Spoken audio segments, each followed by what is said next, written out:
Hello there, running ears. It's Manny again, and I know a lot of you guys have had questions about actual running. This is questions about training, what to do, so forth, so on, how to transition. And so, just to give you a little bit of a background, I am RRCA, or Road Runners Club of America certified. So there's only two recognized certifications out there. The other one is United States Track and Field, and so. What I wanted to do was get you some good information about running, just running itself, training itself from professional. And not only did I was looking for a professional, I was looking for somebody that had runDisney experience, somebody who has run the runDisney races before. And I was lucky enough to find a young gentleman by the name, I love this name, Nick Bruschi. So Nick he has a lot of experience. He actually lived in the north and came down. One of the things that I saw was a lot of people that were running in cold weather, then came to the heat. They suffered. But without further ado, I'm going to introduce you to Nick because he's had this experience. And so he's going to talk to you a little bit. And Nick, real quick, didn't you run a marathon yesterday? I did. It was up in South Georgia. I'm from Tallahassee, Florida now. So it was about an hour and a half north of here. So still pretty warm. And actually, it's funny you should mention that because one of the big problems that I had is it ended up being about 10 degrees hotter than I was expecting.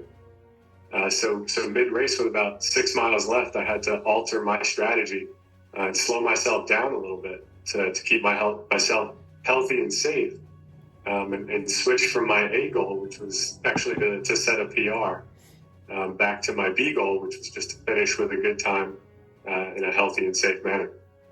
So it's probably very similar to a lot of things that some folks had to deal with in Florida here last week. Okay.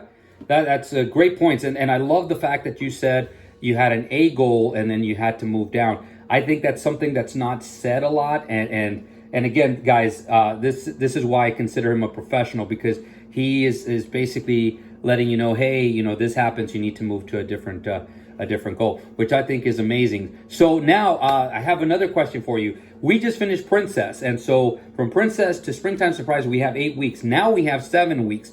And you've done some of the Disney runs before. Do you have any advice on people transitioning? Because right now, a lot of people are going like, well, should I keep running? Should I not? What am I going to do? So Nick, can you give us some insight? Yeah, absolutely. So one of the things that you can easily fall into when you're transitioning from one race to another is too quickly jumping right back into your training. What you're going to end up with there is some overuse injuries. IT bands are a big one. Shin splints are another one. So after a big race, a half marathon, a marathon, or especially one of the Disney challenges, if anyone's running those, you really need to give your body some time to rest. So what I like to say is take that whole first week after your race off. Don't do any running. Do some walking around. You want to keep your legs loose, keep the muscles working, but you don't want to be doing any running at all. And then as you move into that second week after the run, you can almost just reverse your taper going into the run. To do a real light 2 miles or so, early in the week, and then as you get later in the week, maybe go out for a couple of 30-minute runs. Nothing crazy, all light running. And you can even convert them into walks if you're not feeling it on the way. It's a very low pressure way to do it. The other thing that I really like to recommend during this period is that you take some of this downtime when you're not running and you're probably getting a little anxious to get back out there, and review your training journal from the previous training time.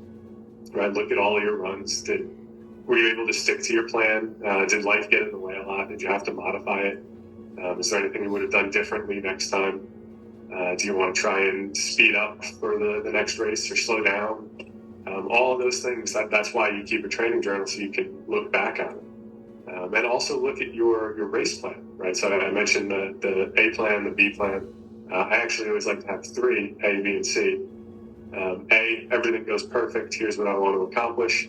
B, kind of like what happened to me this weekend. It's a little hot. I'm not feeling great. Whatever, you got to slow down. It's a realistic goal that you can hit. And then my C goal, my personal C goal, is always finish the race without getting hurt. So that's something that I should be able to hit unless I do get hurt, right? Then I obviously want to stop. So look at your race plan. Did everything go well? Your nutrition, your hydration. Maybe you need to bring hydration with you if Disney's every 2 miles or so wasn't enough. Did you have any stomach issues with your nutrition that you might want to look at differently? How did you do with your corral placement? Did that present any issues with you at all? So look at all those things and try to come up with your strategy for the next race. And then as we get past that second week and that sort of off period, you really just want to base your training on what the distance is for the next race and how much time you have for the next race. So I actually went ahead and put together a very basic plan for everybody here for the transition from Princess to Springtime. And this weekend coming up, so that this Saturday or Sunday, go out and run 5 miles. That'll be your long run. It'll be a nice, easy way to get back into it. And then each weekend, just bump that up by 1 mile until you get to the 8th, where you should be at 9 miles. That's about all you need to run for a 10-mile race in training. And then you're all set. You're right there. The other thing that I'd like to recommend is, since Springtime is the last race in the Disney season, you've got a really great opportunity, since you've got so much recovery time afterwards, to use that 10-miler to get a better corral placement for the next half or the next marathon that you're running. Because I believe, Manny, that 10-miler will count as proven time for a marathon. So what we're going to do is, on Tuesdays, we're going to add in a little bit of speed work. So there's 2 real ways we can do that in a short time frame that we've got. One is hill work. So you just take whatever hill you have. You'd like it to be ideally between a quarter and a half of mile hill, and you just run up it at a little more than your conversational pace, right? The pace you would use for your long runs. A little bit faster than that, so you're working. And then you recover on the way down. So you're going to do that 4 to 5 times. Then you're going to take a break at the bottom, let your heart rate come back down, and then do that another 4 or 5 times. Come back down, let your heart rate recover, and then do it one more time for 4 or 5 up and downs. That would be your hill work. The other one is a threshold. The threshold run, in the pure definition, is the farthest you can run, so the pace you would keep if you were going all out for 60 minutes. Right, so figuring that out's a little bit difficult, but the best way to do it is just take your 10K time and sort of look at how close that is to an hour, right? It might be a little over, a little bit under. If you're an elite runner, it might be way under. But just use that as a basis, and you can generally get a good speed. And what the threshold runs do is they train your body to deal with the lactic acid that builds up more efficiently.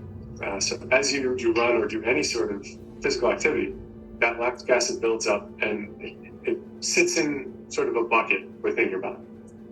So when that bucket gets full, it becomes really difficult to do any more work. That's the feeling that you get when you're gassed. You can't run anymore. You're huffing and puffing. You got to walk. So the way your body deals with that is essentially just a little hole in the bottom of that bucket that drains it out. So if it's going in faster than it's coming out, the bucket's going to fill up, and vice versa. So these threshold runs, they increase the size of that hole in the bottom, and they also increase the size of the bucket, so your body can handle that speed better. So what a threshold run actually is you're going to take that pace that we talked about, that pace of 60 minutes at all out, and you're going to run 2 to 3 miles at that pace.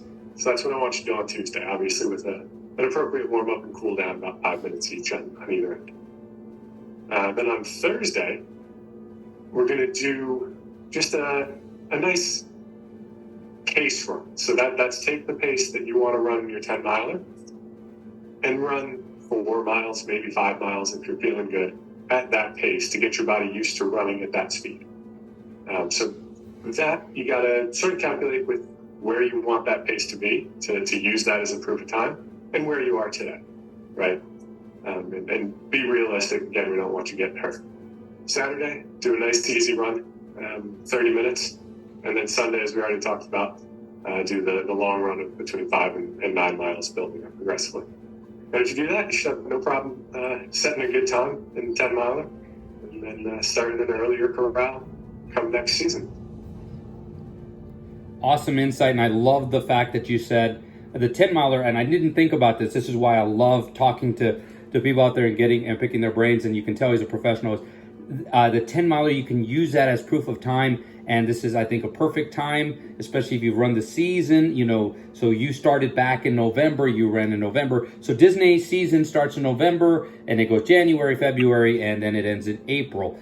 So this year we've had 4 runs. Next year, we're going to have 5 runs. So my final question to you is, we're going to have a season which starts in November. What is your suggestion for an off-season training? And then, of course, once we start in November, now we're going to have 5 different weekends that we're going to run leading into next April. What is your suggestion? Do you have anything that can help our listeners?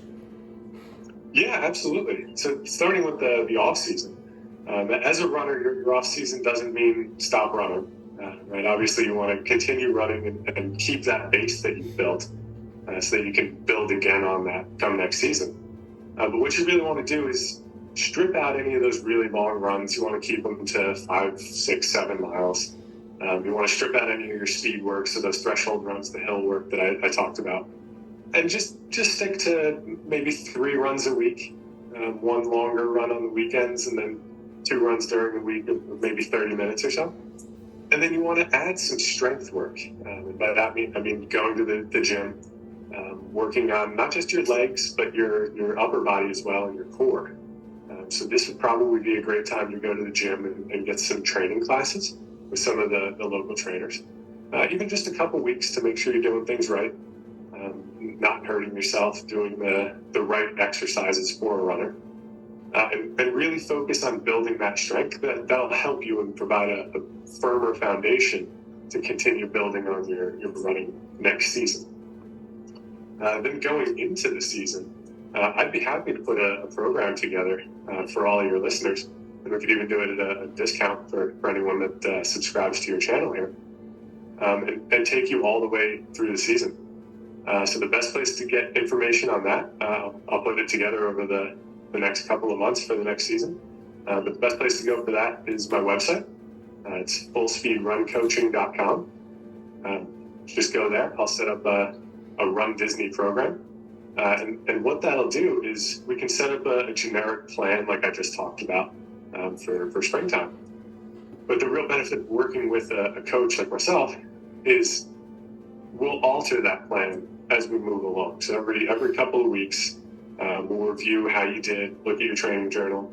Is training going too easy for you? Is it a little bit hard? Do we need to figure out a way to keep you entertained on the long runs? Is that something we're struggling with? Is the nutrition not working for you? Is the hydration not working for you? Do we need to add more speed work?